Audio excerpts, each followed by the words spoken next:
మిత్రులందరికీ శుభోదయం. నేను మీ హరి. ఏపీలో 7వ తరగతి తెలుగు నుండి సెమిస్టర్ 1లో ఉన్నటువంటి 1వ పాఠం అక్షరం నుండి 6వ పాఠం మన విశిష్ట ఉత్సవాల వరకు ప్రతి లైన్ను బిట్గా పేర్చి చేస్తున్నటువంటి వీడియో అండి. వీడియో నచ్చితే తప్పనిసరిగా అయితే లైక్ చేయండి. మరి ఇది 7వ తరగతి తెలుగు అనేది 2 పార్ట్లో 2 వీడియోలుగా ఉంటుందండి. ఇది మొదటి వీడియో. వీడియో నచ్చితే తప్పనిసరిగా అయితే లైక్ చేయండి. టాపిక్లకు వెళ్ళిపోదామండి లేట్ లేకుండా. మొదటి పాఠం పేరు అక్షరం అండి. ప్రక్రియ వచన కవిత కలిగి ఉంటుంది. ఇతివృత్తం చదువు యొక్క విశిష్టత తెలియజేయడమే ఈ యొక్క అక్షరం యొక్క పాఠ్యం యొక్క ఇతివృత్తం అండి. మరి అక్షరం పాఠ్యాంశ రచయిత రావినూతల ప్రేమ్ కుషార్ గారండి. అక్షర జ్ఞానం అందించినటువంటి ఆది గురువైనటువంటి అమ్మ మరియు అక్షరం యొక్క గొప్పతనం తెలియచేయడం ఈ పాఠ్యం యొక్క ఉద్దేశం అండి. మరి రావినూతల ప్రేమ్ కుషార్ గారు జననం 1965, మరణం 2019, అంటే లేటెస్ట్ అండి 2019. ఈయనేనండి రావినూతల ప్రేమ్ కుషార్ గారు. ఈయన ప్రకాశం జిల్లా ప్రకాశం జిల్లాలో కొండపి గ్రామంలో జన్మించారండి. ప్రేమ్ కుషార్ గారు ప్రకాశం జిల్లా కొండపి గ్రామంలో జన్మించారు. తల్లి మరియమ్మ, నాన్న అంకయ్యలకు పుత్ర సంతానమే రావినూతల ప్రేమ్ కుషార్ గారండి. ఈయన యొక్క రచనలు చూద్దామండి. శ్రమవద్గీత, భగవద్గీత లాంటి శ్రమవద్గీత, అజమాయేసి, నిసి, రెక్కల పొడమి, ఇంకుచుక్క, నిశ్శబ్ద గాయము, టామీ, కళ్ళందెబ్బ, ఇవన్నీ కూడా రావినూతల ప్రేమ్ కుషార్ గారి రచనలండి. మరి రావినూతల ప్రేమ్ కుషార్ రాసి నటించినటువంటి అనేక నాటికలకు రాష్ట్రేతర ప్రదేశాల్లో కూడా ఉత్తమ అవార్డులు, ప్రశంసలు అయితే లభించాయండి. మరి రావినూతల రచించినటువంటి కవితా సంకలనమే నలుగురు మౌదాం. మరి ఈ అక్షరము అనే పాఠ్యాంశము ఏ కవితా సంకలనం నుండి గ్రహించారు అంటే నలుగురు మౌదం అనే కవితా సంకలనం నుండి గ్రహించడం జరిగిందండి. మరి పదాలు అర్థాలు చూద్దామండి. గవాక్షము అంటే చాలా చాలా ఇంపార్టెంట్ బిట్ అండి ఇది. గవాక్షం అంటే కిటికీ, కవాతు అంటే కసరత్తు, తావు అంటే ప్రదేశము, ఇలా అంటే భూమి, హక్కున చేర్చుకోవడం అంటే అభిమానంతో గుండెలకు హత్తుకోవడము, శుద్ధులు అంటే మంచి మాటలు, సూక్తులు. క్రింది పదాలకు అర్థాలు జతపరచండి. ఇక్కడ ఆల్రెడీ మనం చెప్పుకొని ఉన్నాము గవాక్షము అంటే కిటికీ అని. గవాక్షము కిటికీ. తావు అంటే స్థానం, గుండె అంటే హృదయం, ఇలా అంటే నేల. ఓకేనండి. సమానార్థక పదాలు అంటే పర్యాయ పదాలు చూద్దామండి. కన్ను అంటే నేత్రము, నయనం. సర్వేంద్రియానం, నయనం ప్రధానం ఈ నేత్రానికండి. మరి తల్లి అంటే అమ్మ, మాత. మరి ఈ పాఠంలో ఉన్నటువంటి ప్రకృతి వికృతులండి. నిద్ర, నిదుర, అంబ, అమ్మ, ముద్ర, ముద్దర, అక్కరము, అక్షరము, అక్కరము. మరి గీత గీసిన పదాలను విడదీయడం అండి. మరి ఏమిచ్చాడంటే దేశమును ప్రేమించుమన్నా, మంచి అన్నది పెంచుమన్నా. దీనిలో ప్రేమించుమన్నా గీత గీసాడండి. ప్రేమించుము ప్లస్ అన్న, ప్రేమించుము ప్లస్ అన్న. రామయ్య, రామ ప్లస్ అయ్య, రామయ్య. గురువులకిదే, గురువులకు ప్లస్ ఇదే, గురువులకిదే. మల్లన్న, మల్లా ప్లస్ అన్న, మల్లన్న. మరి అప్పన్న, అప్ప ప్లస్ అన్న, అప్పన్న. ఇక్కడ రామయ్యలో రామ ప్లస్ అయ్య, రామయ్య. ఇక్కడ రామ అనేది పూర్వపదం, అయ్య అనేది పరపదం అండి. అయ్య అనేది పరపదము. మరి అచ్చులను ప్రాణాలు, నాదాలు, స్వరాలు అని కూడా పిలుస్తుంటారండి. ప్రాణాలు, నాదాలు, స్వరాలు అని పిలుస్తారు. మరి విడదీయడం ఇంకా ఉన్నాయండి. దేశం అంటే దేశము ప్లస్ అంటే మనకందరికీ, మనకు ప్లస్ అందరికీ. ప్రపంచమందు, ప్రపంచము ప్లస్ అందు. ఇవి వారంతా, వారు ప్లస్ అంతా, వారంతా. మరి చాలా విషయాలు, చాలా విడదీయడాలు మీకు రావచ్చండి. కానీ ప్రతి లైన్ టు లైన్ అందించాలి. మా మిత్రులు, మా సబ్స్క్రైబ్స్ ఎక్కడ మిస్ అయిపోతారో అనే ఉద్దేశంతో ప్రతి లైన్ని కూడా బిట్టిగా పేర్చి అందించిందే మన వీడియో అండి. కృష్ణుడు అతడు, కృష్ణుడు ప్లస్ అతడు, కృష్ణుడు అతడు. దుర్యోధనుడు ఎక్కడ, దుర్యోధనుడు ప్లస్ ఎక్కడ, దుర్యోధనుడు ఎక్కడ. పుట్టినింటికి, పుట్టిన ప్లస్ ఇంటికి, పుట్టినింటికి. చిన్నదైన, చిన్నది ప్లస్ అయిన చిన్నదైన, చూసినవన్నీ చూసినవి ప్లస్ అన్నీ చూసినవన్నీ, మెట్టింటికి మెట్టిన ప్లస్ ఇంటికి మెట్టినింటికి మెట్టింటికి మెట్టినింటికి అని కూడా పిలుస్తుంటారండి. మెట్టింటికి మెట్టినింటికి. ఇందులో మెట్టిన అనేది పూర్వపదము, పరపదం అనేది ఇంటికి. మరి విడది అక్షరాలు అంటని అక్షరాలు ప్లస్ అంటని కప్పిందేమో కప్పింది ప్లస్ ఏమో కప్పిందేమో. ఒక విడదీయడం అనేది ఒక మార్క్ అనేది ఖచ్చితంగా ఒక బిట్ అనేది ఖచ్చితంగా వస్తుందండి మిత్రులు గమనించండి. మరి మరేమి ఇవ్వగలను, మరీ ప్లస్ ఏమి ఇవ్వగలను, మరేమి ఇవ్వగలను కలిపి రాయడం అండి. అక్షరాన్ని ప్లస్ అవ్వడం, అక్షరాన్ని అవ్వడం. ముద్దర్లు ప్లస్ ఉన్నట్లు ముద్దర్లు ఉన్నట్లు, దున్నుతాడు ప్లస్ అని దున్నుతాడని, చుట్టూరు ప్లస్ వేసి చుట్టూరేసి. ఇక్కడ ఈ పాఠ్యం అక్షరం పాఠ్యాంశ చివర ద్వితీయ విభక్తి గురించి ఇవ్వడం జరిగిందండి. మనకి ద్వితీయ విభక్తి అనబడికి నిన్, నున్, లన్, కూర్చి, గురించి అనే ప్రత్యయాలు మనకి గుర్తు రావాలండి ద్వితీయ విభక్తిలో. ఒకవేళ గుర్తు రాకపోయినా నిన్ అనే అక్షరంలో 2 అక్షరాలు ఉంటాయండి. 2 అక్షరాలు ఉన్నాయంటే ద్వితీయ అండి, ద్వితీయ అక్షరము. మరి సాధారణంగా కర్మను గురించి తెలియజేసే సందర్భంలో, దేని గురించి అండి, కర్మను గురించి తెలియజేసే సందర్భంలో ద్వితీయ విభక్తి ప్రత్యయాలను మనము ఉపయోగిస్తుంటాము. ఉదాహరణ, లక్ష్మణుని భార్య ఊర్మిళ తల్లిదండ్రులను గౌరవించాలి ను. మరి సైనికులు బృందంగా క్రమశిక్షణతో లయబద్ధంగా నడిచే పద్ధతిని మనము కవాతు అంటారు. అదేవిధంగా ఒకే మార్గంలో అందరూ కలిసి ఒకేలా కదలడాన్ని పాద విన్యాసం అంటారు. కవాతు నిర్వహించడం ద్వారా సైనికుల యొక్క నిబద్ధత అనేది మనకు తెలుస్తుందండి. శిశువుకు మొదటిసారిగా అన్నం తినిపించే తంతునే అన్నప్రాసన అంటారండి. అన్నప్రాసన వలన శిశువుకు ఆయువు, తేజస్సు అనేది అభివృద్ధి చెందుతాయి. మరి దేశభక్తి అనే పటంలో ఒక గ్రామంలో ఎవరుండేవారు, గుణవంతుడు అనే ఒక పెద్ద మనిషి ఉండేవాడండి. ఎవరండి పెద్ద మనిషి పేరు? గుణవంతుడు. మరి గుణవంతునికి 4 కుమారులు ఉన్నారండి. ఆ 4 పేర్లు వివేకానందుడు, రవీంద్రనాథ్ ఠాగూర్, సుభాష్ చంద్రబోస్, సుబ్బారావు. వారి పిల్లలకు ఆ పేర్లు అయితే నచ్చలేదండి. ఆ పేర్లకు బదులుగా రాహుల్, రాజీవ్, శ్రవణ్, కిరణ్ అనే పేర్లు బాగుంటాయని వారు భావించేవారు. గుణవంతుని పిల్లలకు వారి పేర్ల గొప్పతనాన్ని వివరించింది చంద్రశేఖర్ అండి. చంద్రశేఖర్ గుణశేఖర్ పిల్లలకి తన ఆ పిల్లల యొక్క పేర్ల యొక్క గొప్పతనాన్ని వివరించడం జరిగింది. మరి భారతీయత అంటే ఏమిటో తెలిపింది వివేకానందుడు. వివేకానందుడు ఏం చేశాడండి? భారతీయత అంటే ఏంటో తెలియజేశాడు. అదేవిధంగా సాహిత్యంలో నోబెల్ బహుమతి సాధించింది రవీంద్రనాథ్ ఠాగూర్ అండి. మరి రవి అస్తమించని దేశంగా పొందినటువంటి బ్రిటిష్ వారిని ఎదిరించి గడగడలాడించింది సుభాష్ చంద్రబోస్. అదేవిధంగా టెట్రాసైక్లిన్ అనే మందును కనుగొన్నది ఎల్లాప్రగడ సుబ్బారావు. ఈ టెట్రాసైక్లిన్ అనే మందును దేనికోసం వాడుతుంటారు మీకు తెలిస్తే తప్పనిసరిగా కామెంట్ అయితే చేయండి. మరి నిరక్షరాస్యుడు చాలా చాలా ఇంపార్టెంట్ అండి. ఇది చూడబడికి తెలుగు భాష మీద ఔన్నత్యం మనకి ఇష్టం అనేది ఏర్పడుతుందండి. నిరక్షరాస్యుడు అంటే చదువుకోలేని మాట్లాడినా, చదువు కాని వాళ్ళు మాట్లాడినప్పటికీ కూడా వినసొంపుగా ఉండే భాషే తెలుగు భాష అన్నది ఎవరు అంటే హెన్రీ మోరిస్ అండి. Henry Morris. మరి 2వ పాఠం పేరు మాయా కంబలి. ప్రక్రియ చూసుకున్నట్లయితే జానపద కథ అండి. ఇతివృత్తం మానవ స్వభావం గురించి తెలియచేయడమే మాయా కంబలి యొక్క ఇతివృత్తం అండి. మరి పాఠ్యాంశ రచయిత కలువ కొలను సదానంద. మరి అద్భుతం ఆశ్చర్యాన్ని పుట్టిస్తుందండి, ఆనందాన్ని కలిగిస్తుంది, ఊహాశక్తిని పెంపొందిస్తుంది, తార్కిక ఆలోచన కలిగజేస్తుంది.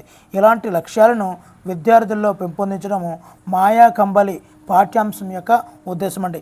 ఈయనేనండి కలువ సదానంద. ఈయన ఎవరో తెలుసండి?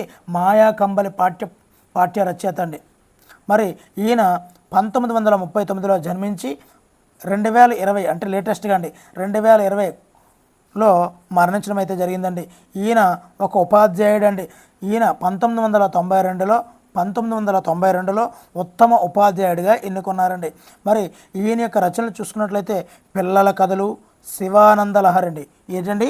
శివానందలహరి, విందు భోజనము, చల్లని తల్లి, నీతి కథ మంజరి, తుస్సన్న మహిమలు.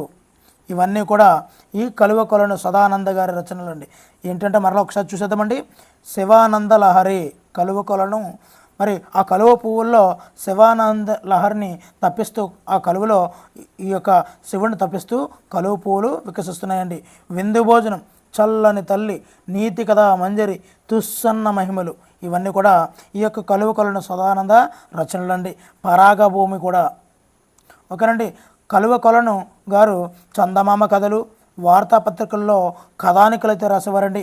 కలువ కొలను రచించినటువంటి ఏ నవలకు 1966లో కేంద్ర ప్రభుత్వం విద్యాశాఖ బహుమతి లభించింది అంటే బంగారు నడిచిన బాట. బంగారు నడిచిన బాట అనే నవలకు ఎవరికి వచ్చింది అంటే కలువ కొలను సదానంద.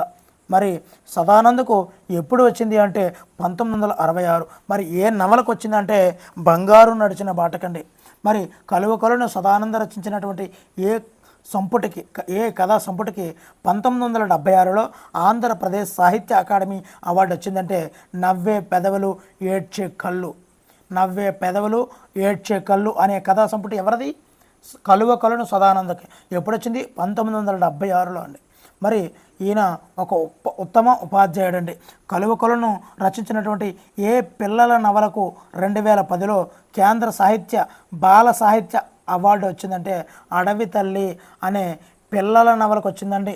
అంటే ఇక్కడ ఈ యొక్క కలువ కొలను గుర్తు రాబడికి బంగారు నడిచిన బాట, నవ్వే పెదవులు ఏడ్చే కళ్ళు, అడవి తల్లి అనే ఈ మూడు కూడా కలువ కొలను సదానంద గుర్తు రావాలండి. ఈ మూడు రాబడికి ఓకేనండి. మరి మాయాకంబలి పాఠ్యాంశం మాయాకంబల సంపుటి నుండి గ్రహించబడిందండి. హిమాలయాలలో పర్వతాలలో ఉన్నటువంటి వృద్ధ యోగి పేరు ఏమిటి అంటే ఆత్మానందుడు. ఆత్మానందుని వద్ద ఉన్నటువంటి పాత కంబలి కప్పుకుంటే ఎవరికీ కనిపించేవాడు కాదు. ఈ రహస్యం ఎవరికీ తెలీదు. ఒకరోజు ఆత్మానందుని కంబలి పాత దుస్తులు అమ్మే చిల్లర వ్యాపారికి పొరపాటున దొరికింది. మరి శోభావతి నగరంలో ఎక్కడండి? శోభావతి నగరంలో జరిగే సంతలో ఆ పాత కంబలి ముసలి బెచ్చగాడు కొనుక్కున్నాడు. శోభావతి రాజు చండీదత్తుడు. మరి శోభావతి నగరంలో కదండి, శోభావతి రాజు చండీదత్తుడు. మరి బెచ్చగాడు ఊరి బయట ఉన్నటువంటి పాడుబడిన దేవాలయంలో దాక్కొని నలుగురు దొంగలు మాట్లాడుకున్నప్పుడు ఆ మాటలను విన్నాడండి. ఇందు గురించి ఇక్కడ కథ చెప్తున్నానంటే ఎవరితో అన్నాడు, అక్కడ రాజు ఎవరు, మొత్తం అన్నింటిని వివరాలు అడుగుతుంటాడండి. ఎక్కడ మనకి దురదృష్టం వెంటాడితే అట్టిపడి తిన్న పన్నుడిపోతుంది అన్నట్టు మనం అన్నీ చదువుకున్న కథలో ఎవరితో ఏమన్నారో తెలియకపోతే అదే బిట్టు పడితే మనకు పన్నేరడం ఖాయమేనండి. మరి తెల్లవారుగానే బెచ్చగవాడు మాయాకంబల్ని మహారాజుకి ఇచ్చేశాడు. మరి ఆత్మానందుడు స్పృహ నుంచి బయటకు వచ్చిన తర్వాత రాజు వద్దకు వచ్చి కంబలను తనకి ఇచ్చేయమని అడిగాడు. రాజు రాజ్య శ్రేష్ఠ కోసం తన వద్దే ఉంచుకుంటా అని చెప్పాడు. ఆత్మానందుడు రాజు చేతికి ఒక రక్షాబంధం కట్టి వెళ్ళిపోయాడు. మరి ఆత్మానందుడు రాజు చేతికి ఏమి కట్టాడు? రక్షాబంధనం. మరి చండీదత్తుడు కంబలి సహాయంతో రాజ్యంలో దొంగతనాలు నివారించాడు.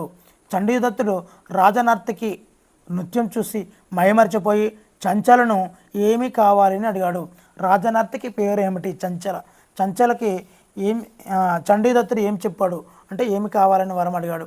మరి చంచల కోశాధికారి విక్రముడితో కలిసి మహారాజును చంపాలని ప్రయత్నించింది ఎవరు?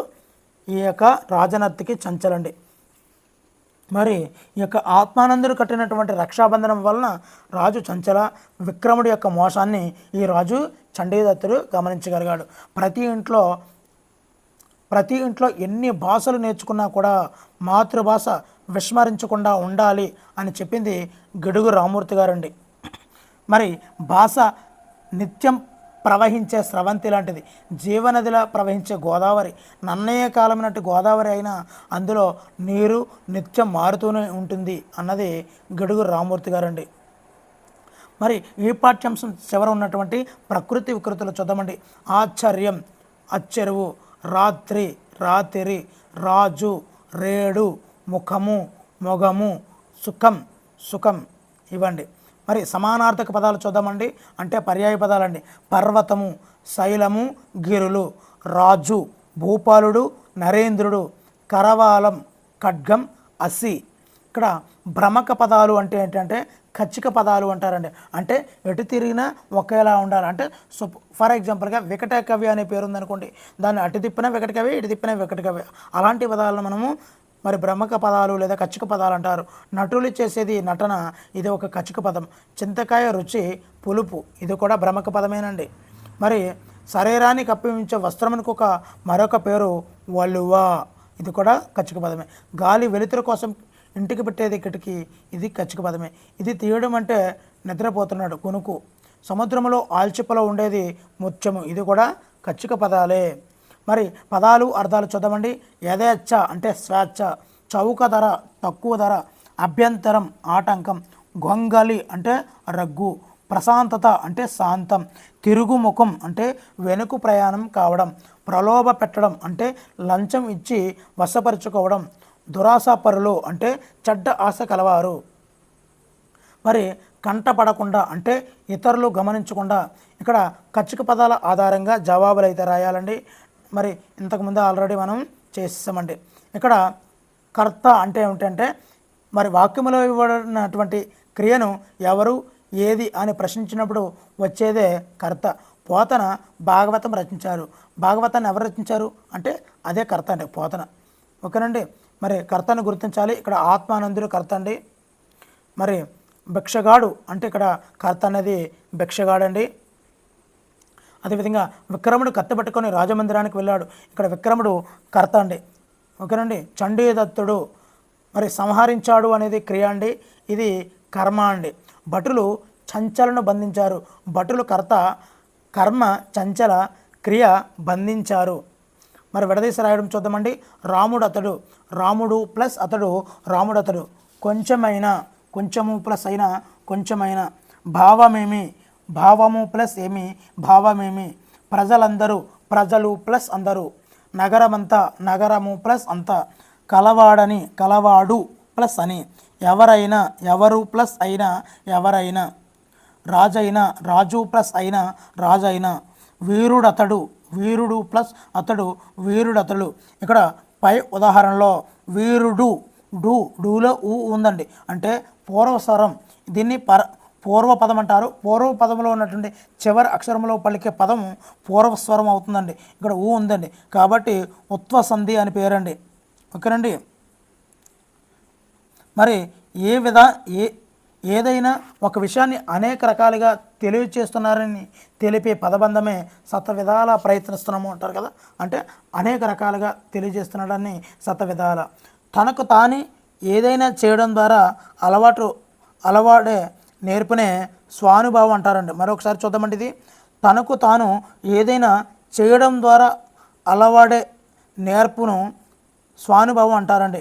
మనిషి అనే కథలో గ్రీకు అంటే యోనాను, గ్రీకు దేశంలో గల ధనవంతుడి పేరే జాందస్. మనిషి అనే కథలో గ్రీకు దేశంలో గల ధనవంతుని పేరు జాందస్. జాందస్ దగ్గర బానిసగా ఉండేది ఈసప్. ఈసప్ తెలివితేటలు కలవాడు, ఈసపు తెలివితేటలు కలవాడు. మరి మూడవ పాఠం పేరు చిన్ని శిశువు. మరి ప్రక్రియ పద కవితను కలిగి ఉంటుందండి. ఇతివృత్తం శైశవ వర్ణనను తెలియజేస్తుందండి. చిన్న శిశువు పాఠ్యాంశం యొక్క రచయిత తాళ్లపాక అన్నమయ్య గారండి. తాళ్లపాక అన్నమయ్య గారు. అన్నమయ్య బాలకృష్ణుని బాల్యాన్ని ఊహించి వర్ణించినటువంటి తీరు చెప్పడమే ఈ పాఠ్యాంశం యొక్క ఉద్దేశం అండి. తాళ్లపాక అన్నమాచార్యుల జననం 1408, మరణం 1503. ఓకేనండి. మరి అన్నమాచార్యులు కడప జిల్లాలో తాళ్లపాక గ్రామంలో జన్మించారు. అందుకే తాళ్లపాక అన్నమాచార్యులు అంటామండి. అన్నమాచార్యుల తల్లి లక్కమాంబ, నాన్న నారాయణ సూరి. ఈయన అంటే అన్నమయ్య తెలుగులో శ్రీ వెంకటేశ్వర స్వామిని స్తుతిస్తూ 32,000 సంకీర్తనలు రచించారు. మరి అన్నమయ్య రచించినటువంటి శతకాలు మొత్తం 12 శతకాలు అయితే ఉన్నాయండి. అన్నమయ్య రచించినటువంటి శతకాలు మొత్తం 12. అన్నమయ్య రచనలు చూద్దామండి. ద్విపద రామాయణం, సంకీర్తన లక్షణం, శృంగార మంజరి, వెంకటాచల మహత్యము. ఇక్కడ మళ్ళీ చూద్దామండి. అన్నమయ్య రచనలు చూద్దాము. ద్విపద రామాయణము, సంకీర్తన లక్షణం, శృంగార మంజరి, వెంకటాచల మహత్యము. మరి అన్నమయ్య తన రచనలు శ్రీ వెంకటేశ్వర స్వామికి అంకితమైతే ఇచ్చారండి. మరి అన్నమయ్యకు ఉన్నటువంటి బిరుదే పద కవిత పితామహుడు అన్నమయ్య. మరి ఈ పాఠ్యాంశంలో చిన్ని శిశు పాఠ్యాంశంలో ఉన్నటువంటి అర్థాలు చూద్దామండి. తోయము అంటే పరిహారము, పరివారము. కురులు అంటే చుట్టూ, తూగుట అంటే ఊగుట, గములు అంటే సమూహములు, గుంపులు, పాయక అంటే విడవక, కనకము అంటే బంగారము, పారాడు అంటే తిరుగాడు, పారాడు అంటే తిరుగాడు, మొరవంక ఉంగరాలు అంటే వంకి ఉంగరాలు, నిద్ధము అంటే అందము, బొద్దులు అంటే మురుగులు, బొద్దులు అంటే మురుగులు, గద్దించి అంటే అదలించి, మేను శరీరం, బలుపు పుష్టి, చార అంటే గీత, చలగి అంటే అతిశయించి, చలగి అంటే అతిశయించి, నులవేడి అంటే నులివేడి అంటే కొద్దిగా అడిగి, పైడి అంటే పసిడి, పైడి బంగారం. చిన్ని శిశువు గేయంలో అన్నమయ్య బాలకృష్ణుని గురించి వర్ణించాడు. ఎవరి గురించి వర్ణించాడు? చిన్ని శిశువు బాలకృష్ణుడి గురించి వర్ణించారండి. చిన్ని శిశువు జడలు ఎలా ఉన్నాయి అంటే చింతకాయల వలె వంకర్లు తిరిగి ఉన్నాయి. మరి కృష్ణుని తల్లి పేరేమిటి? యశోద. బాలకృష్ణుడి చిక్కుళ్ళు ఎలా ఉన్నాయి అంటే అద్దం వలె మెరుస్తున్నాయి. బాలకృష్ణుని యొక్క చిక్కుళ్ళు అద్దం వలె మెరుస్తున్నాయి. చిన్ని కృష్ణుడు నేడు ఎక్కడ నిలిచి ఉన్నాడు అంటే వెంకటాచలంపై నిలిచి వెంకటేశ్వరునిగా దర్శనమైతే ఇస్తున్నాడు. జో అచ్యుతానంద జో జో ముకుంద అనే కీర్తనను ఎవరు రాశారు అంటే తాళ్ళపాక అన్నమాచార్యులు అండి. మరి జో అచ్యుతానంద జోలపాటలో అన్నమయ్య ఎవరి గురించి వర్ణించారు అంటే కృష్ణుడు గురించి అండి. మరి కృష్ణుడు ఎవరి ఇంట పెరిగాడు అంటే యశోద ఇంట పెరిగాడండి. కృష్ణుడు ఎవరికి కుమారుడిగా జన్మించాడు అంటే దేవకికి కుమారుడిగా జన్మించాడు. పైడి అనగా అర్థము బంగారము. నవనీతం చాలా చాలా ఇంపార్టెంట్ అండి. నవనీతం అంటే వెన్న, నవనీతం అంటే వెన్న తిన్న కృష్ణుడు, నవనీతం తిన్న కృష్ణుడు. ఒకరండి కురులు అంటే వెంట్రుకలు. శిశువు అనగా అర్థము చిన్న పిల్లవాడు. శిరస్సు అనగా అర్థము తల. మరి మేను పర్యాయ పదాలు చూస్తే దేహం, తనువు, కాయం. ఇక్కడ బంగారం పర్యాయ పదాలు చూసినట్లయితే పుత్తడి, స్వర్ణం అండి. దర్పణం పర్యాయ పదాలు అద్దం, ముకురం. కురులు అంటే శిరోజాలు, కేశాలు. తింతిని పదానికి వికృత పదము చింత. మరి పయస్సు వికృత పదము పాలు. బృంగారం వికృత పదం బంగారం.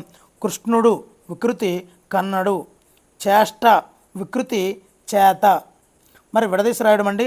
ప్రకాశమంతుడు అంటే ప్రకాశము ప్లస్ అతడు ప్రకాశమతడు.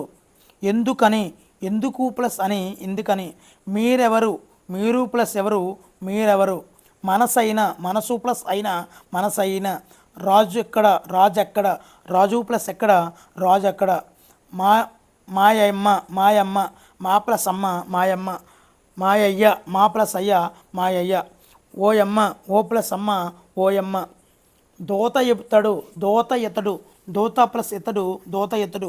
మా ఇల్లు, మా ప్లస్ ఇల్లు మా ఇల్లు. ఇక్కడ పూర్వస్వరంలో అంటే దీనిలో మాలో ఆ ఉంది కదండి, ఆ అనే అచ్చు ఉంది. పరస్వరంలో ఆ ఉన్నప్పటికీ వాటి మధ్య సంధి జరగలేదు. ఇక్కడ చూడండి, మాకి ఆకి సంధి అయితే జరగలేదు. రెండు స్వరాల మధ్య ఈ వచ్చి చేరింది. మరి ఇక్కడ సంధి జరగని స్థితినే నిషేధం అంటారు. ఇక్కడ సంధి జరగని స్థితిని మనం ఏమంటాము? నిషేధం అంటారు. ఇక్కడ వైకల్పికము, బాహుళికము, నిషేధం ఈ మూడింటిని తెలియజేయడమే ఈ లైన్లో ఉద్దేశం అండి. ఉదాహరణగా వాల్మీకి 24,000 శ్లోకాలతో రామాయణాన్ని రచించాడండి. ఎన్ని శ్లోకాలండి? 24,000 శ్లోకాలతో. మరి విగ్రహవాక్యాలుగా రాయడం అండి. యశోద మేను, యశోద యొక్క మేను. చిన్న శిశువు, చిన్నదైన శిశువు. చాలా చాలా చాలా ఇంపార్టెంట్ అండి. అన్నీ కూడా ప్రతి లైను పేర్చుకుంటూ మీకోసమని మరి వీడియో అయితే చేయడం జరుగుతుందండి. ఎక్కడ స్కిప్ చేయకుండా ఉంటే మరి వీడియో యొక్క ఉద్దేశం మీకు అయితే అర్థమవుతుందండి. మీకు ర్యాపిడ్ రివిజన్గా ఎగ్జామ్కి వెళ్ళే ముందు ఒక సిలబస్ మొత్తాన్ని కూడా ఒక షార్ట్కట్గా వేగంగా చూడడానికి ఎంతో ఉపయోగపడుతుందండి. వేషభూషణములు అంటే వేషమును భూషణమును. పెద్ద పొట్ట, పెద్దదైన పొట్ట. చింతకాయలు, చింత అను పేరు గల కాయలు. నెక్స్ట్ అండి విడదీయడము, వెన్న తిన్న, వెన్న ప్లస్ తిన్న, వెన్న తిన్న, తూగేటి, తూగు ప్లస్ ఏటి, లోకములెల్ల, లోకములు ప్లస్ ఎల్ల. ఇక్కడ చతుర్దశ భువనములు, చతుర్దశ భువనాలు అంటే 14 లోకాలు అని అర్థం అండి. వీటిలో సప్త అధోలోకాలు అంటే 7 అధోలోకాలు, సప్త ఊర్ధ్వలోకాలు 7 ఊర్ధ్వలోకాలు ఉన్నాయండి. మొత్తం చతుర్దశ భువనాలు అంటే 14 లోకాలు. మరి సప్త అధోలోకాలు అతలం వితలం సుతలం, అతలం వితలం సుతలం, తలాతలం రసాతలం మహాతలం పాతాళం, చివరగా పాతాళం. గుర్తుపెట్టుకోండి, చాలా చాలా ఇంపార్టెంట్ అండి. సప్త అధోలోకాలు, లోకాలు, లోకాల్లో ఎక్కువ సప్త అధోలోకాల్లో తలాలు ఎక్కువ వస్తున్నాయండి. ఇక్కడ చూసుకోండి, తలం తలం తలం తలం తలం, అతలం వితలం సుతలం తలాతలం, అతలం వితలం సుతలం తలాతలం, రసాతలం మహాతలం పాతాళం, రసాతలం మహాతలం పాతాళం. ఓకేనండి. మరి ఎందుకు చెప్తున్నానంటే 3 ఇచ్చి ఒకటి సరికాంతి ఇస్తాడండి, అప్పుడు మనకు గుర్తుండాలండి. సప్త అధోలోకాల కింద వాటిలో కానిది ఏది అని ఇచ్చాడు అనుకోండి, అంటే వీటి గురించి మనకు తెలిస్తేనే అక్కడ ఆప్షన్ మనం వేయగలమండి. సప్త ఊర్ధ్వలోకాలు అంటే భూలోకం, భువర్లోకం, సువర్ణలోకం, మహర్లోకం, జనోలోకం, తపోలోకం, సత్యలోకం, ఇవన్నీ కూడా సప్త ఊర్ధ్వలోకాలండి. మరి మరి పాఠంలోకి వెళ్ళిపోతామండి. సత్యవ్రతం కథలో నాన్న పేరు హిరణ్యకశిపుడు, హిరణ్యకశిపుని కుమారుడు ప్రహ్లాదుడు, హిరణ్యకశిపుని కుమారుడి పేరండి ప్రహ్లాదుడు. ప్రహ్లాదుడు తీసుకొని అగ్నిలోకి దిక్కింది ఎవరు అంటే హాలికాదేవి. మరి స్తంభములో నుండి విష్ణుమూర్తి నృసింహస్వామి అవతారంలో ప్రత్యక్షమైనాడు. ఓకేనండి. మరి తర్వాత పాఠం పేరు మర్రి చెట్టు అండి. మరి ప్రక్రియ చూసుకున్నట్లయితే స్వగతం స్కెచ్ అని కూడా అంటారండి. మర్రి చెట్టు స్కెచ్. ఇతివృత్తం సహానుభూతి. మరి గుర్తుపెట్టుకోండి, ఈ సహానుభూతి మీద క్రింది వాటిలో సహానుభూతి కానీ ఇతివృత్తం కలిగిన పాఠం ఏది అని అడుగుతారు. మరి 3వ తరగతి నుంచి 8వ తరగతి 10వ తరగతి వరకు సహానుభూతి ఇతివృత్తాలు ఉన్నటువంటి పాఠాలన్నీ ఒక దగ్గర రాసుకోండి, ముఖ్యంగా చెప్తున్నాను. మరి అలా బిట్టు వచ్చే అవకాశం కూడా ఉందండి. మరి సహానుభూతి ఇప్పటికి చాలా చూసాం మనం. ఓకేనండి. మరి కానిదేదో అడిగితే మనం దొరికేస్తాం అనమాట. మరి మర్రి చెట్టు పాఠ్యాంశ రచయిత త్రిపురనేని గోపీచంద్ అండి. ఎవరండి? త్రిపురనేని గోపీచంద్. మర్రి చెట్టు. పక్షులు, జంతువులు, చెట్లు వంటివి తమ ఆలోచనలు, అనుభవాలు, అనుభూతులు తమ మాటల్లో వివరిస్తే ఎలా ఉంటుందో తెలపడమే ప్రధాన ఉద్దేశమే మర్రి చెట్టు పాఠ్యాంశం యొక్క ఉద్దేశం అండి. మరి త్రిపురనేని వారు 1910లో జన్మించి 1962లో మరణించారు. అంటే కేవలం 52 సంవత్సరాలు మాత్రమే ఈయన బతికున్నారండి. ఈయనేనండి త్రిపురనేని గోపీచంద్ గారు. మరి ఈయన కృష్ణా జిల్లాలో అంగలూరులో జన్మించారండి. ఎక్కడండి? అంగలూరులో జన్మించారండి. మరి గోపీచంద్ తల్లి పున్నమాంబ. త్రిపురనేని గోపీచంద్ నాన్న పేరు రామస్వామి పున్నమాంబ. ఇక్కడ త్రిపురనేనిలో పు అనేది పున్నమాంబ తల్లి పేరండి. రా అంటే రామస్వామి. ఈ విధంగా గుర్తుపెట్టుకోండి. త్రిపురనేని ఇంటి పేరులోనే తల్లిదండ్రుల పేరున్నాయి. త్రిపురనేని పు అంటే పున్నమాంబ, రా అంటే రామస్వామి, త్రిపురనేని గోపీచంద్. ఓకేనండి. మరి ఇందులోనే మనకు అన్నీ కూడా తెలుస్తాయండి. మరి రచనలు చూద్దామండి. త్రిపురనేని ధర్మవడ్డీ అండి. మమకారం. మరి ఇంటి పేరులోనే తల్లిదండ్రుల పేర్లు ఉందా అంటే మరి మమకారమే కదండి. తండ్రులు, కొడుకులు. మాకు ఉన్నాయి స్వగతాలు, పోస్ట్ చేయని ఉత్తరాలు, ఇవన్నీ కూడా త్రిపురనేని గోపీచంద్ గారి రచనలండి. మరి త్రిపురనేని గోపీచంద్కు ఏ రచనకు కేంద్ర సాహిత్య అకాడమీ అవార్డు లభించిందంటే పండిత పరమేశ్వర శాస్త్రి వీలునామా అనే రచనకు గాను కేంద్ర సాహిత్య అకాడమీ అవార్డు లభించిందండి. మరి భారతదేశాన్ని లోగడ ప్రేమించాను, కానీ ఇప్పుడు భరత భూమిలో ప్రతి ధూళికణం నాకు అత్యంత పవిత్రం అన్నది స్వామి వివేకానంద గారండి. చాలా చాలా అద్భుతంగా ఉంటాయండి ఆ కొటేషన్లన్నీ కూడా. మరి ఒళ్ళు పులికిస్తుంటుంది. మరి ఆయన మాట్లాడే విధానం, మాట్లాడే తీరు, ఆ యొక్క సెంటెన్స్ చూస్తుంటే విస్తుపోవడం అంటే ఆశ్చర్యపోతాం, అంటే నిర్దాక్షణ్యం అంటే దయలేకపోవడం, పెళ్ళగించు అంటే పెకిలించు, సత్తువ అంటే బలం అండి. సత్తువ అంటే బలము. ఇదమిద్దరం అంటే ఖచ్చితం. ఇదమిద్దరం అంటే ఖచ్చితం. నెపం అంటే కారణం, మిష. ఆశ్రయం అంటే అండ, ఆలంబన. ఆశ్రయం అంటే అండ, ఆలంబన. ఆపేక్ష అంటే కాంక్ష, కోరిక. హృదయం యదండి వికృత పదం. నిభ అంటే నెపము. సత్వము, సత్వము అంటే సత్తువ. సత్వము అంటే సత్తువ. పట్టణము అంటే పత్తనము. మనసులో పెట్టుకొను అర్థము ఎవరికి చెప్పకోవడం. తరతరాలు అర్థము వంశంలోని అనేక మంది. చీటికి మాటికి అంటే ఎక్కువ సార్లు. చెవిలో పడడం అంటే వినబడడం. ఆపేక్ష అంటే కోరిక. ఆశ్రయం అంటే ఆలంబన. ఆశ్రయం అంటే ఆలంబన. తల్లడిల్లిపోవు అంటే బాధపడు. తల్లడిల్లిపోయారు. మీరు 5 సంవత్సరాల నుంచి డిఎస్సి పడలేదని తల్లడిల్లిపోయారండి. కానీ డిఎస్సి నోటిఫికేషన్ వచ్చింది, టెట్ నోటిఫికేషన్ వచ్చింది అని చెప్పిన తర్వాత మీరు చేసే ప్రయత్నాలు ఎలా ఉన్నాయి? ప్రాణం పోయినా పర్లేదు, నాకు జాబు రావాలి అనే అహర్నిశలు దాని మీదే మీ యొక్క పంచ ప్రాణాలను కూడా ఆ పుస్తకాల మీద పెట్టేయాలండి. మీకు నిద్రలో కూడా అక్షరాలు కవాతు చేస్తూ ఉండాలి. మనం అక్షరం పాఠంలో వింటాం. అక్షరాలు మరి కనుమూసిన కనురెప్పల మీద ఈ అక్షరాలు కవాతు చేస్తుండాలండి. ఆ విధంగా చేస్తుండాలి మనకి. మరి అంత మదన పడ్డాం మనం ఇప్పటి వరకు. కాబట్టి అస్తమానం అంటే పదే పదే. మరపుకు రానంత అంటే మరిచిపోలేనంత.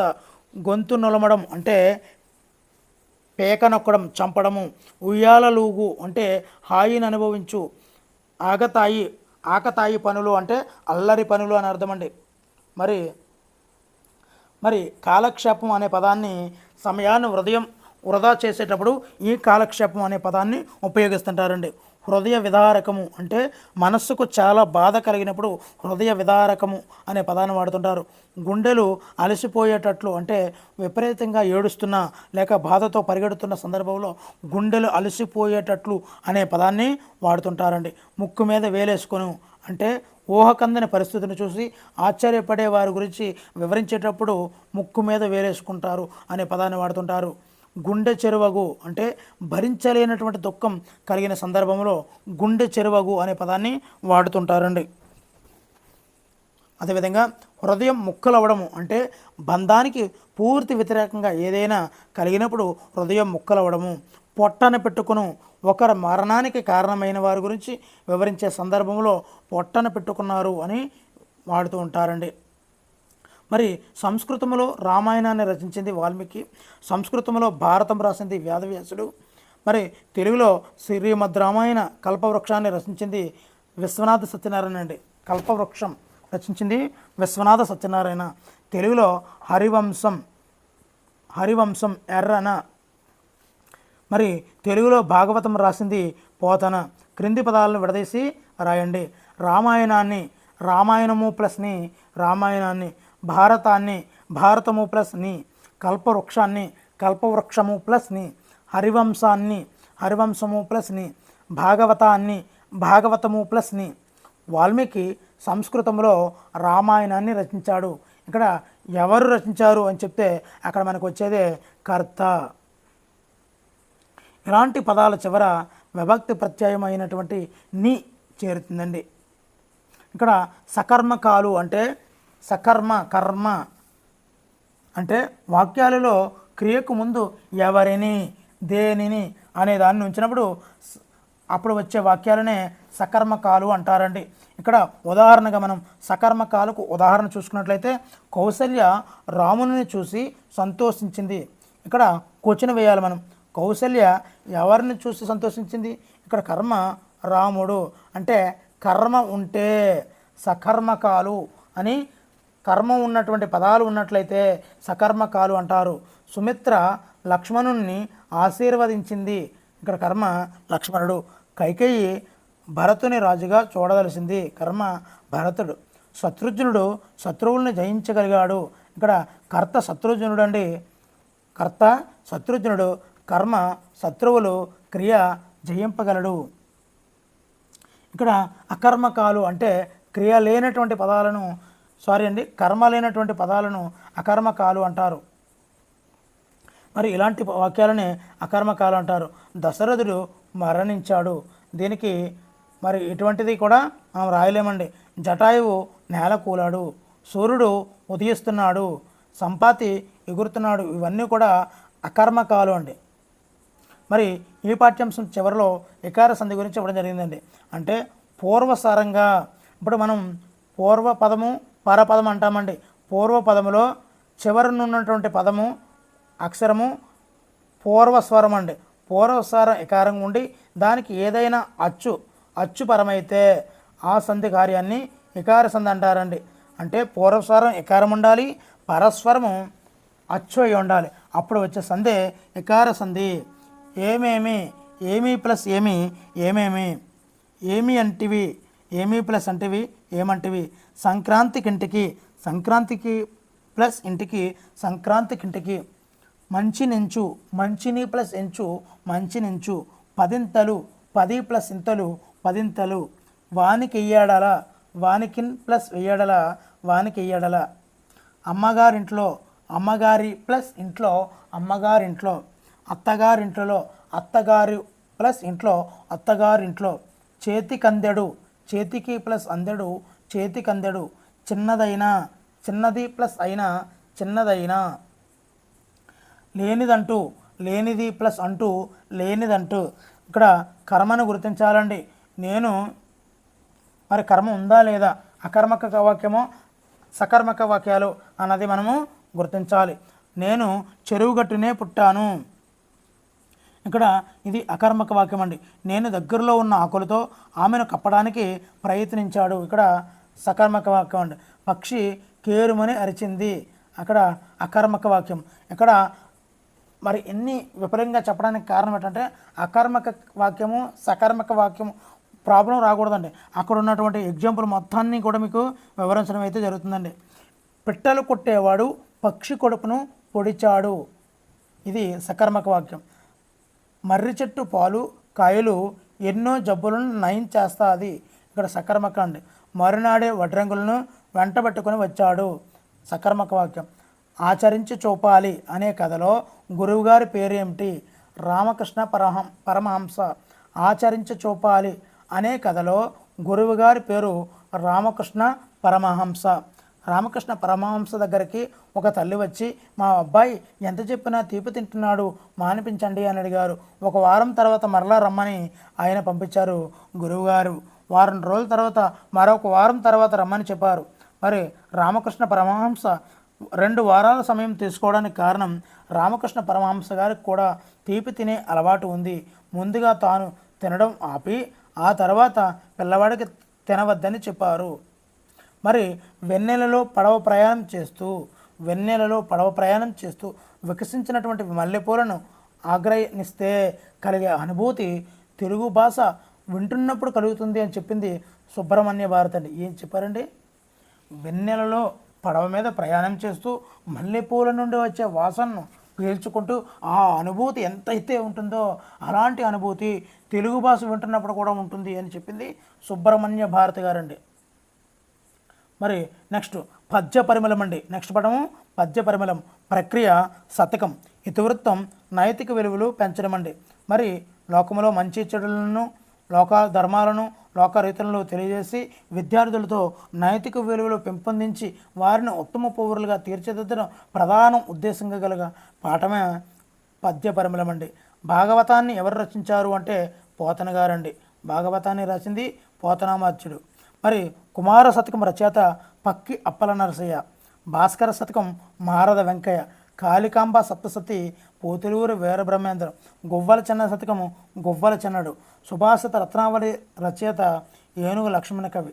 నగజా శతకము, ఇక్కడ గుర్తుపెట్టుకోండి, నగజా శతకము చుక్కాకోటి వీరభద్రమ్మ. నగజా వీరభద్రమ్మ. ఇక్కడ చూద్దామండి, కవి కాలం రచన ఇవ్వడం జరిగిందండి. పోతన భాగవతము 15వ శతాబ్దం, పక్కి అప్పల నరసయ్య 16వ శతాబ్దము కుమార శతకం, మారద వెంకయ్య భాస్కర శతకము 16వ శతాబ్దము, పోతులూరు వీరబ్రహ్మం గారు కాళికాంబ సప్తసతి 17వ శతాబ్దం, గొవ్వల చెన్నడు 17వ శతాబ్దము గొవ్వల చెన్న శతకము. ఏనుగు లక్ష్మణ కవి సుభాషిత రత్నావళి, చుక్కాకోటి వీరభద్రమ్మ నగజా శతకము 20వ శతాబ్దం అండి. గద్దల సామ్యూల్ హితోక్తి శతకం, గద్దల సామ్యూల్ హితోక్తి శతకము 20వ శతాబ్దం. మరి జండామాన్ ఇస్మాయిల్ ఆంధ్రపుత్ర శతకము. మరి లేటెస్ట్గా వచ్చినటువంటి ఇవి చాలా చాలా ఇంపార్టెంట్ అండి. జండామాన్ ఇస్మాయిల్ 20వ శతాబ్దము ఆంధ్రపుత్ర శతకాన్ని అయితే రచించారండి. తల నుండి ఫణము, తల నుండి విషము ఫణికిని అనే పద్యం ఏ శతకం నుండి గ్రహించారంటే సుమతి శతకం నుండి అండి. 100 పద్యాల రచనని మనము శతకం అంటారండి. మరి శతక పద్యాల లక్షణాలు ఏ విధంగా ఉంటాయో చూద్దామండి. మరి ముక్కుటు నియమాలు కలిగి ఉంటాయి, సంఖ్యా నియమాలు కలిగి ఉంటాయి, చందో నియమాలు కలిగి ఉంటాయి, ముక్తకాన్ని కలిగి ఉంటాయి. మరి శతకములో ఏ పద్యానికి ఆ పద్యం స్వతంత్ర భావాన్ని కలిగి ఉంటుందండి. శతక పద్యాలు మానవ జీవిత మూలాలను తెలియజేస్తాయండి. మోహం అంటే కోరిక, క్షమ ఓర్పు, వైరం విరోధం, పంకిలం అంటే బురద ప్రదేశము, భాస్కరుడు సూర్యుడు, కరము కరము అంటే చేయి అస్తము, సిరి ధనం సంపద, భూమి అవని పొడమి, అమ్మ అవని నీల తల్లి, కనకం అంటే పసిడి పుత్తడి. వ్యతిరేక పదాలు చూద్దామండి. పాపం పుణ్యం, ధర్మం అధర్మం, సురులు అసురులు, విద్య అవిద్య, చెడు మంచి. ప్రకృతి వికృతులండి. విద్య విద్య, అగ్ని అగ్గి, ధర్మము దమ్మము, హంస అంచ, ముఖము మొగము. దోర్జటి రచించినటువంటి శతకమే శ్రీకాళ హస్తేశ్వర శతకం. వీరబ్రహ్మం గారు రాసినటువంటి శతకంలోని మొకటము కాళికాంబ, హంస కాళికాంబ. మారద వెంకయ్య రచించినటువంటి శతకం భాస్కర శతకం. తెలుగు బాల శతకము కరుణశ్రీ.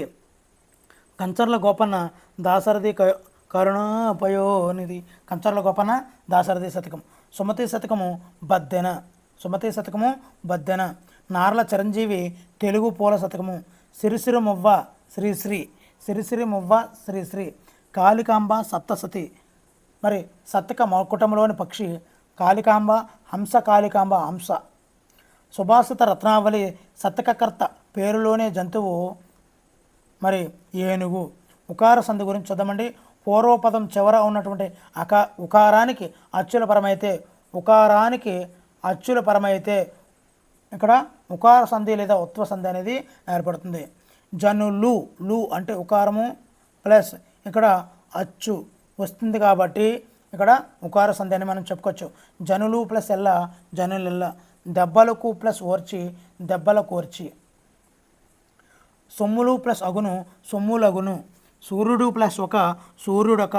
బాధలు ప్లస్ ఓర్చుకున్న బాధలు ఓర్చుకున్న. సౌఖ్యములు ప్లస్ ఎల్లన్ సౌఖ్యములెల్లన్. పంకిల మౌను పంకిల మౌలను. పంకిలము ప్లస్ అవును టౌను పంకిల మౌను. కార్యములెల్ల కార్యములు ప్లస్ ఎల్ల కార్యములెల్ల. ఎడాగమ సంధి గురించి చూద్దామండి. పూర్వ పరపదాలు మధ్య సంధి జరిగినప్పుడు ఈ అంటే ఎకారం ఆగమంగా వచ్చి చేరితే దాన్నే మనము ఎడాగమ సంధి అని కూడా అంటామండి. ఉదాహరణ చూద్దాము. శుద్ధి ప్లస్ అగును శుద్ధి ఎగును. యా యా అనే పదం వచ్చింది కాబట్టి మధ్యలో ఎడాగమ సంధి అండి. లేని ప్లస్ అప్పుడు లేని ఎప్పుడు. మూసిన ప్లస్ అంతటన్ మూసిని ఎంతటన్. ముట్టుక ప్లస్ ఉండదెట్లు ముత్తకుండదెట్లు. మరి విడదీసి రాయడం అండి. కాళికాంబ కాళికా ప్లస్ అంబ కాళికాంబ సవర్ణ దీర్ఘ సంధి. గురోపదేశం గురు ప్లస్ ఉపదేశం గురూపదేశం. నెక్స్ట్ చరణాభివందనం చరణ ప్లస్ అభివందనం చరణ సవర్ణ దీర్ఘ సంధి. విద్యార్థి విద్య ప్లస్ అర్థి విద్యార్థి సవర్ణ దీర్ఘ సంధి. ఋషి ప్లస్ ఈశ్వరుడు ఋషీశ్వరుడు దీర్ఘం ఉంటుందండి ఇక్కడ ఋషీశ్వరుడు. మరి సవర్ణ దీర్ఘ సంధి గురించి చూద్దామండి. అకారానికి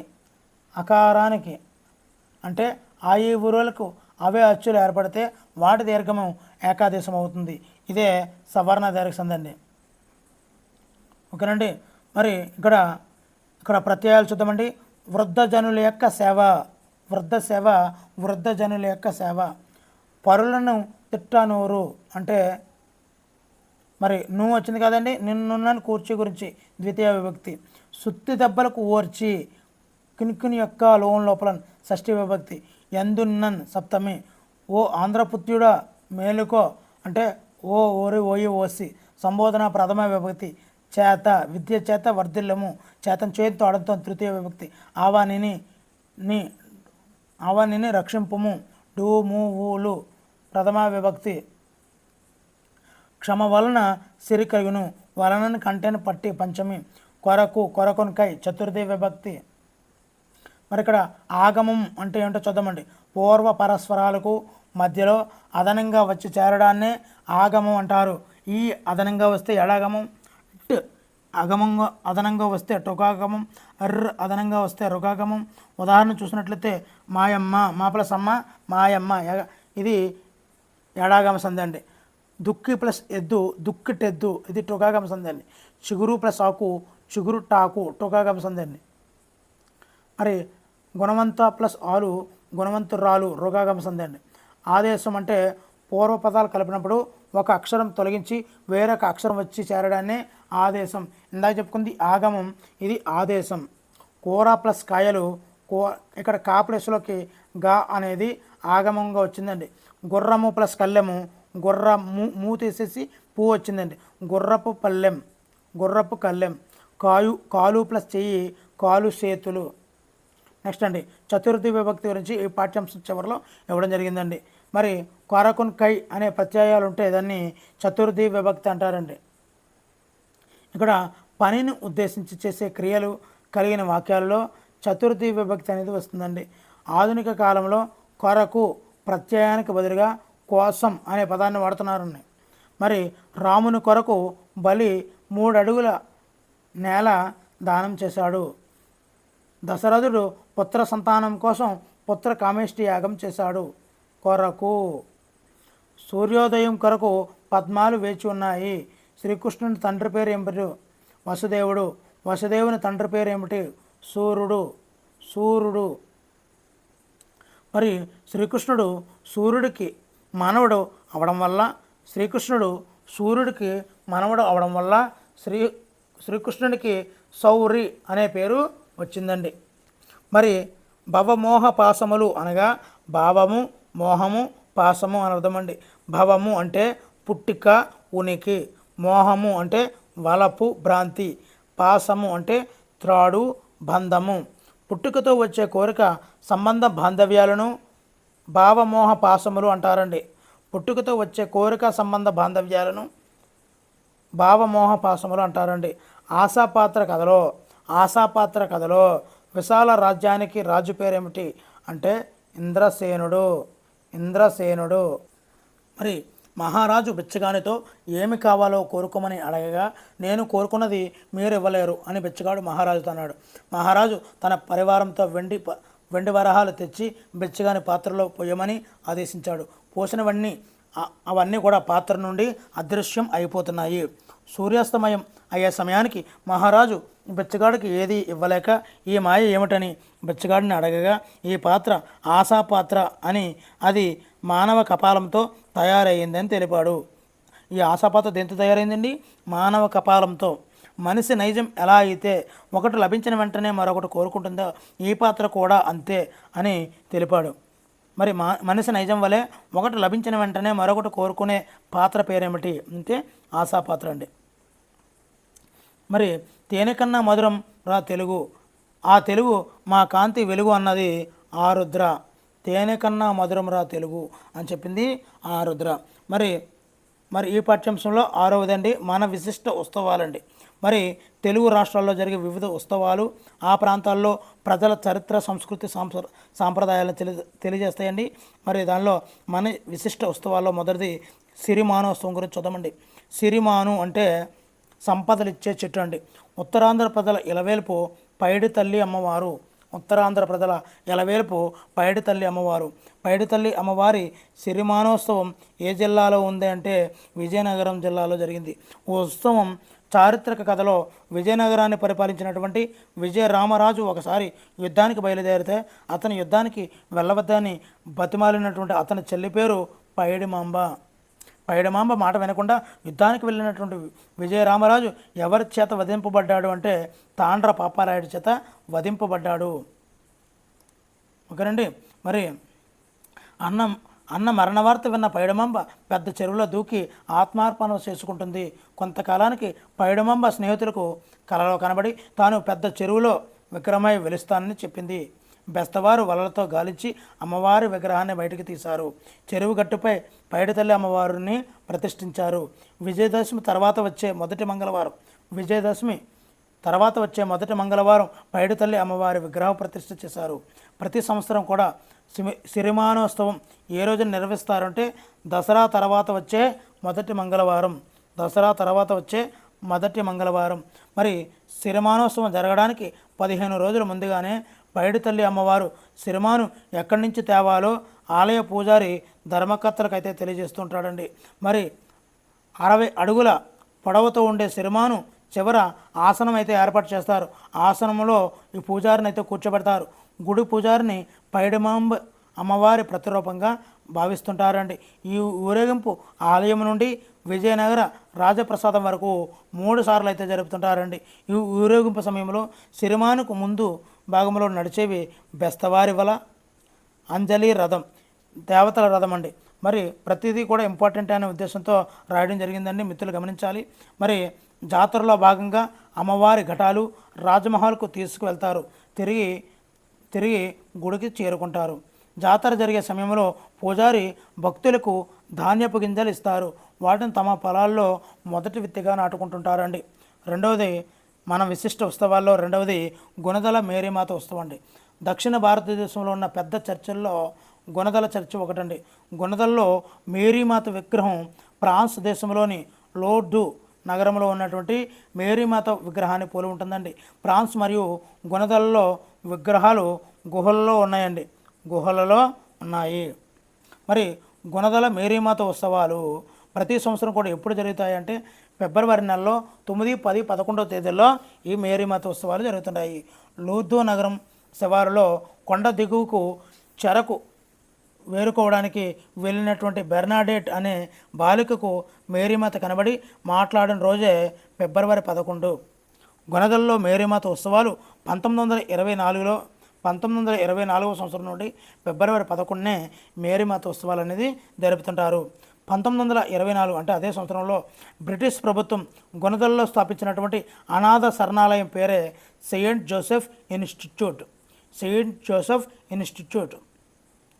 మరి ఈ సెయింట్ జోసెఫ్ ఇన్స్టిట్యూట్కి రెక్టార్గా ఎవరు నింపబడ్డారు అంటే ఆర్లాటి, ఇటలీ దేశస్థులైనటువంటి ఆర్లాటి. మరి 1924 సంవత్సరంలో గుణదల కొండపై మేరీమాత విగ్రహాన్ని నెలకొల్పింది ఈ ఆర్లాటి అండి. మరి 1924లో చర్చ్ ఫార్ ద బియాంకి అతని అనుచరులు కలిసి నూతన మేరీమాత విగ్రహాన్ని బలిపీఠాన్ని నిర్మించదలిచారు. ఫాదర్ బియాంకి మరి అవసరంగా ఇటలీ వెళ్ళిన సమయంలో వచ్చిన వరదలకు నిర్మాణాలన్నీ కూడా కొట్టుకుపోయారండి.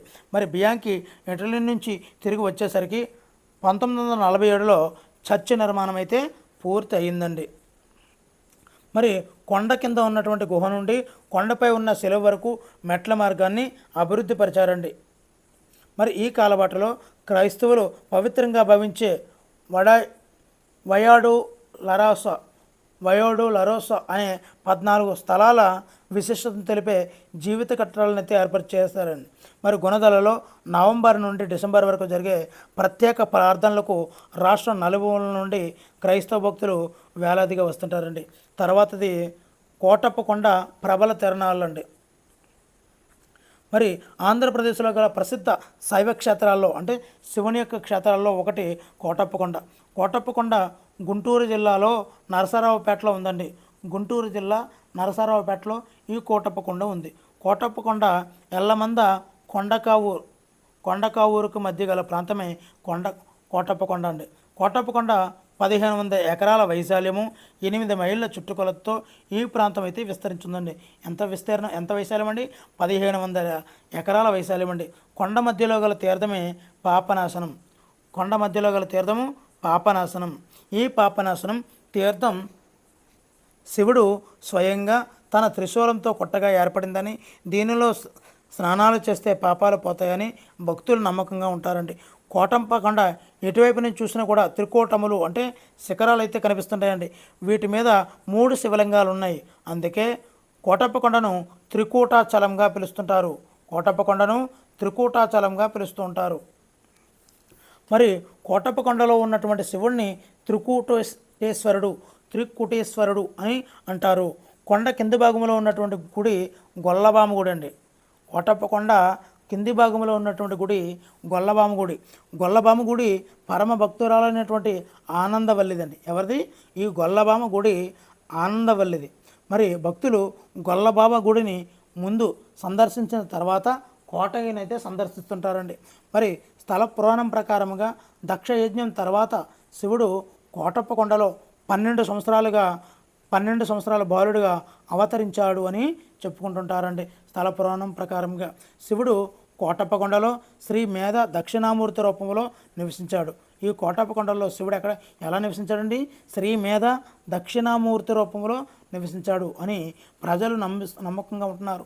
కోటప్పకొండ అనగానే ఏ రోజున జరిగే ప్రజల ప్రదర్శన గుర్తుకొస్తుందంటే మహాశివరాత్రి రోజు ఈ కోటప్పకొండ మీద ఈ యొక్క ప్రదర్శనలు అయితే జరుగుతుంటాయండి. ఈ యొక్క ప్రభలు 10 నుండి 100 అడుగులతో వెదురు కళ్ళలతో పొడవైన దీర్ఘ చతురస్రాకార ఆకారాలు నిర్మించి దానిపై పైభాగంలో త్రికోణాకారాన్ని ఏర్పాటైతే చేస్తారండి. దీన్ని మనము ప్రభలు అంటారు. మరి ప్రజలు ప్రభలను తీసుకొని ఆయా గ్రామాల నుండి ఊరేగింపుగా వచ్చినప్పుడు స్త్రీలు కడవలతో అంటే కుండలతో నీరైతే పోస్తారు. మరి ప్రభల ముందు భాగంలో జంగమదేవరులు ఎవరండి? జంగమదేవరులు కత్తులు కట్టి శివశివమూర్తి గణనాథ అంటూ భక్తితో దండకాలు అయితే పాడుతుంటారండి. ఎవరండి? జంగమదేవరులు. చేదుకో కోటయ్య చేదుకో, చేరుకో మల్లయ్య చేదుకో అంటూ భక్తులు కొండను ఎక్కడం ఇప్పటికీ కూడా మనమైతే చూడవచ్చండి. మరి కోటప్పకొండల తిరునాళ్లను ప్రభుత్వం రాష్ట్ర పండుగగా గుర్తించిందండి. కోడెదూడలు, ఎద్దులు, రైతుల ఇళ్లలోని బిడ్డలు ఏ విధంగా అనారోగ్యం పాలవకుండా క్షేమంగా చూడాలని ప్రజలైతే మొక్కుకుంటారండి. మరి ప్రతి లైను పేర్చుకుంటూ చేశానండి. వీడియో నచ్చితే దయచేసి లైక్ చేయండి. మరి లైక్ చేస్తే మీలాంటి ఎంతోమంది మిత్రులకి వీడియో అయితే చేరుతుందండి. మరి రొట్టెల పండుగ అంటే నెక్స్ట్ మరి హిందూ ముస్లింలు ఐక్యతతో ఈ రొట్టెల పండుగ అయితే జరుపుకుంటారండి. మరి రొట్టెల పండుగ నెల్లూరు జిల్లా స్వార్థాల చెరువు వద్ద జరుగుతుందండి. రొట్టెల పండుగను ప్రతి సంవత్సరం ఏ నెలలో జరుపుకుంటారు అంటే మొహరం నెలలో అండి. మొహరం నెలలో నెలవెంక కనిపించినటువంటి 11వ రోజు నుండి 3 రోజుల పాటు ఈ రొట్టెల పండుగ అనేది జరుపుకుంటుంటారండి. రొట్టెల పండుగలో మహిళలు అధిక సంఖ్యలో పాల్గొంటారు. మరి నెల్లూరు జిల్లా గండవరం వద్ద జరిగిన యుద్ధంలో 12 మంది ఇస్లాం వీరులు అయితే మరణించారండి.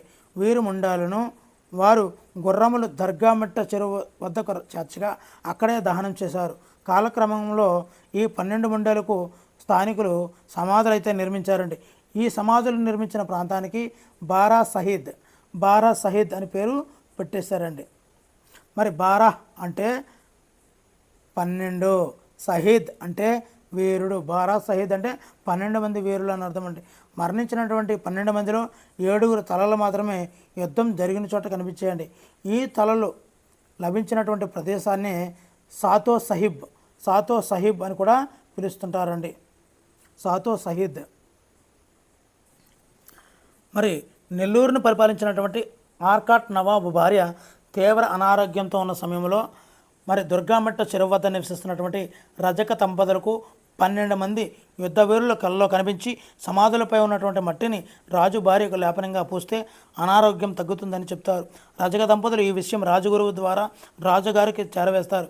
వ్యాధి నయం అయిన తర్వాత రాజుగారు బారా షాహీద్ను సందర్శించి ప్రజలకు రొట్టెలు పంచాడు. ప్రజలు తమ కోరిక తీరిన తర్వాత సంవత్సరం దర్గాను సందర్శించి రొట్టెలు పంచుతామని మొక్కుకుంటుంటారండి. రొట్టెల పండుగ మొదటి రోజు షహాదత్తో ప్రారంభమవుతుంది. రొట్టెల పండుగ రెండవ రోజు గంధోత్సవంలో భాగంగా కోటమిట్టలోని అమేనియా మసీదు నుండి గంధం తీసుకువచ్చి 12 సమాధులకు పోస్తారు. భక్తులకు ఈ గంధం ప్రసాదంగా ఇస్తూ ఉంటారు. మరి క్రింద విడదీసిన పదాలను కలిపి రాయడం అండి. మనసు ప్లస్ అయిన మనసైన, మేన ప్లస్ అత్త మేనత్త మేనయత్త, పూలు ప్లస్ ఎత్తి పూలెత్తి. ఏమి ప్లస్ అంటేరి ఏమంటేరి ఏమి అంటేరి ఒకసారి నిత్యంగా మరొకసారి నిషేధంగా కొనసాగుతుందండి. అంటే ఏమంటేరి ఏమి అంటేరి. సో ఒక్కొక్కసారి నిత్యంగా ఒక్కొక్కసారి నిషేధంగా జరుగుతుందండి. సో ఇలా జరిగే విధానాన్ని మనము వైకల్పికం అంటామండి. ఒకసారి సంధి జరిగినప్పుడు ఒక్కొక్కసారి సంధి జరుగుతూ ఒక్కొక్కసారి సంధి జరగని స్థితినే వైకల్పితం అంటారండి. మనమున్నాము, మనము ప్లస్ ఉన్నాము, మనమున్నాము, పెద్ద ప్లస్ అన్న పెద్దన్న, పుట్టినిల్లు, పుట్టిన ప్లస్ ఇల్లు, మేనత్త, మేనా ప్లస్ అత్త, ఒక ప్లస్ ఒక, ఒకనొక. పై ఉదాహరణలో అన్ని రూపాల్లో కూడా పూర్వస్వరంలో ఆ అనే అక్షరం ఉందండి. ఉన్నప్పటికీ సంధి కార్యం కొన్ని చోట్ల నిత్యంగా, కొన్ని చోట్ల నిషేధంగా, కొన్ని చోట్ల వైకల్పికంగా, కొన్ని చోట్ల అన్య విధంగా జరిగింది. ఇలా జరిగితే దాన్ని మనము బహుళము అంటామండి. బహుళము. మరి ఈ పాఠ్యాంశం చివర మనకి తృతీయ విభక్తి గురించి ఇవ్వడం జరిగిందండి. తృతీయ విభక్తి అనబడికే మనకి చేతన్ చేన్ తోడన్ తోన్ గుర్తుకు రావాలండి తృతీయ విభక్తి అన్నప్పుడు. మరి సాధారణంగా కారణాన్ని, ఉపయోగాన్ని, సాధనాన్ని గురించి చెప్పే సందర్భంలో మరి ఉపయోగించే విభక్తే తృతీయ విభక్తి అండి. ఉదాహరణకి రొట్టెల పండుగల్లో 3వ రోజు రొట్టెల పండుగ. ఈరోజు భక్తులు స్వర్ణాల చెరువులో దిగి ఒకరికొకరు రొట్టెలు ఇచ్చిపుచ్చుకుంటారు. మరి నెక్స్ట్ అహోబిలం పార్వేట ఉత్సవం అండి. మరి అహోబిలం పార్వేట ఉత్సవం.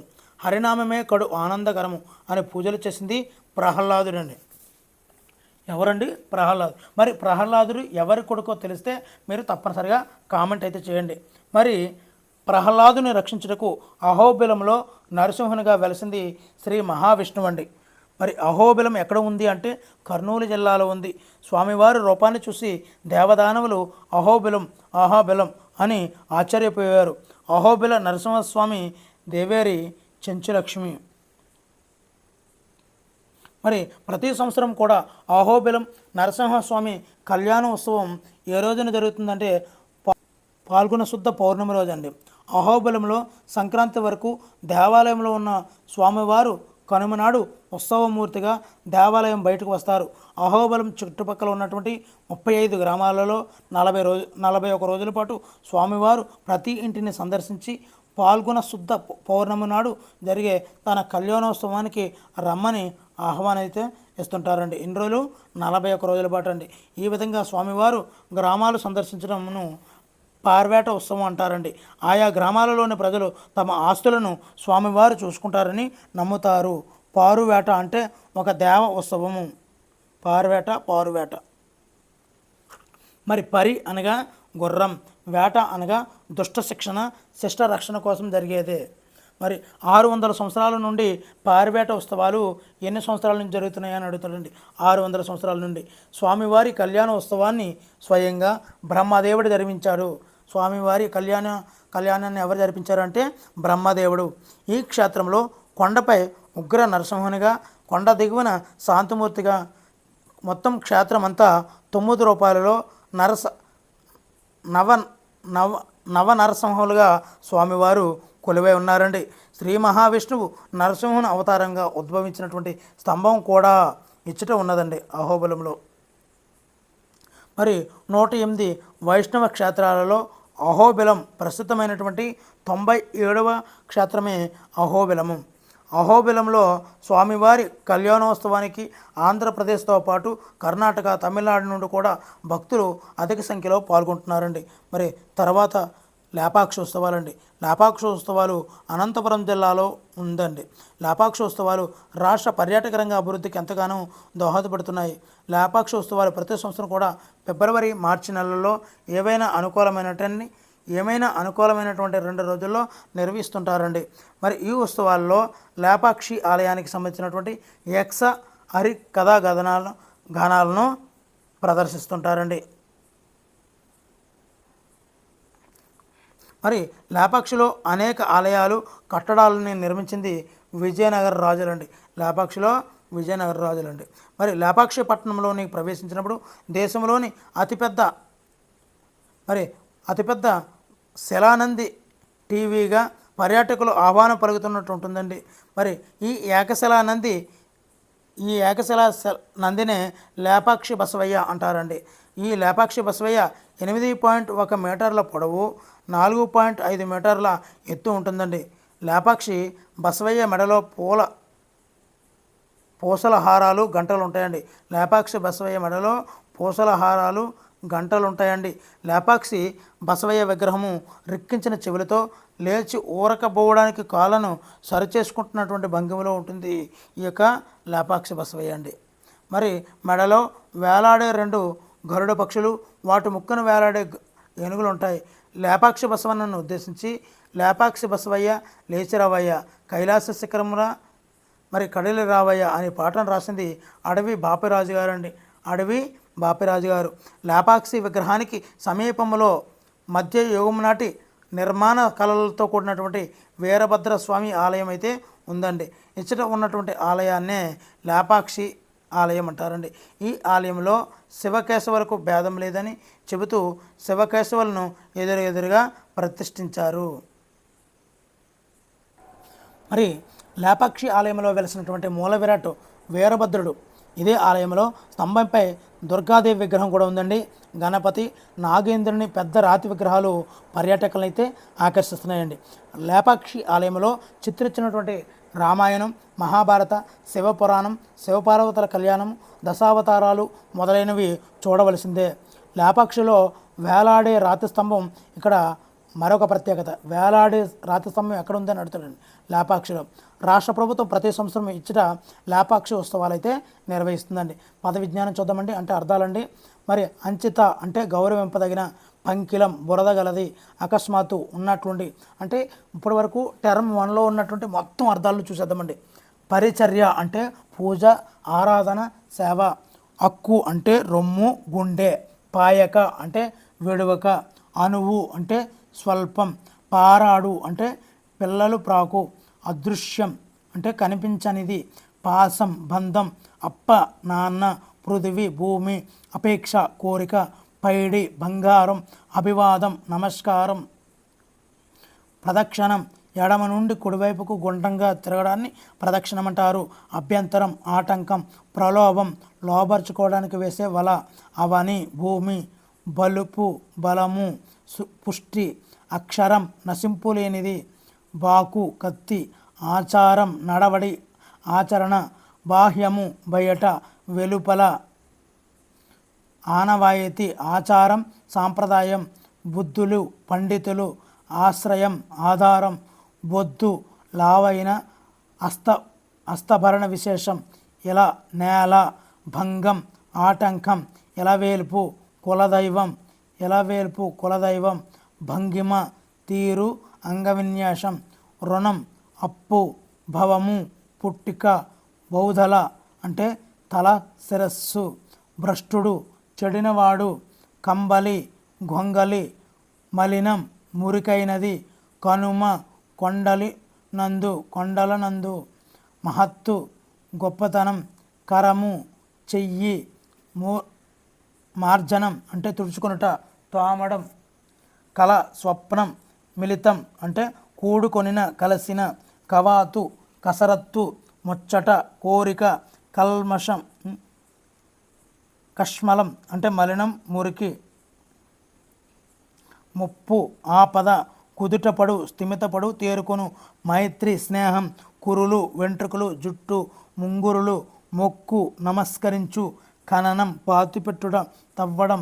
మొరవంక వంకరైన గద్దించు. అరచు మందలించు. మోహం కోరిక ఆశ. గవాక్షం కిటికీ. యసము కీర్తి ఘటము కొండ. రూఢి ప్రసిద్ధి నిశ్రయం. చరణం పాదం.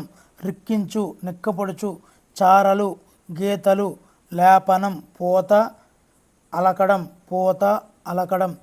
చలగి అంటే ప్రకాశించి. వాణి మాట పలుకు. సరస్వతి చేష్ట పని ప్రవర్తన. విశ్వాసం నమ్మకం శ్రద్ధ. జడలగము వెంట్రుకల అల్లిక. విస్తరించు అంటే వ్యాపింప చేయడం వివరించడం. తహతహ ఆసక్తి పోరాటం. మరి వైరము శత్రుత్వము. తావు స్థానం చోటు. వృద్ధులు పెద్దవారు, తూగు, ఊగు, శయనం, నిద్ర, దర్పణం, అద్దం, శరము, బాణం, దుష్టుడు, చెడ్డవాడు, దుష్టుడు, చెడ్డవాడు, సంకోచం, సంశయం, సంకోచం, సంశయం, దోహదం, తోడ్పాడు, సహకారం, సంస్కృతి, సంసారం, ధారణ, జ్ఞాపక శక్తి, సాక్ష్యం, రుజువు, ప్రత్యక్షంగా చూసింది, నిట్టూర్పు అంటే దీర్ఘశ్వాస, సుతులు అంటే కొడుకులు, సుతులు అంటే కొడుకులు. నెక్స్ట్ అండి, నిద్ధము అంటే నునుపు, చిక్కదనం, హాని, కీడు, నెపము, కారణం, హీనం, చెడు. పర్యాయపదాలు చూద్దామండి. అద్దం, దర్పణం, ముకురం, పర్వతం, శైలం, గిరి, అమ్మ, తల్లి, జనని, పాదం, అడుగు, కాలు, అపేక్ష, కోరిక, కాంక్ష, భూషణం, నాగ, అలంకారం, అవని, భూమి, పొడమి, మేను, శరీరం, చెలిమి, ఎలా, భూమి, వసుధ, రాజు, భూపాలుడు, నరేంద్రుడు, భూపాలుడు, నరేంద్రుడు, ఆశ్రయం, మూత, ఆధారం, రాత్రి, నిశ, యామిని, కత్తి, కరవాలం, ఖడ్గం, వైరం, పగ, విరోధం, కనకం, బంగారం, పైడి, శరము, బాణం, అంబువు, శరము అంటే బాణం, అంబువు, కన్ను, నేత్రం, దృష్టి, శిశువు అంటే బిడ్డ, చంటిపాప, చేయి, కరం, హస్తం, శౌరి, శ్రీహరి, విష్ణువు, నిద్ర, శయనం, సుస్థి, సుప్తి, సిరి, సంపద, ధనం, నెపము, మిష, వంక, సుతుడు, కుమారుడు, కొడుకు. మరి వీడియో నచ్చితే తప్పనిసరిగా అయితే లైక్ చేయండి. Thank you for watching. మరి రేపటి 7వ తరగతిలో 2వ సెమిస్టర్ని రేపటి వీడియోలో చూద్దామండి. Thank you for watching. Me Hari signing out.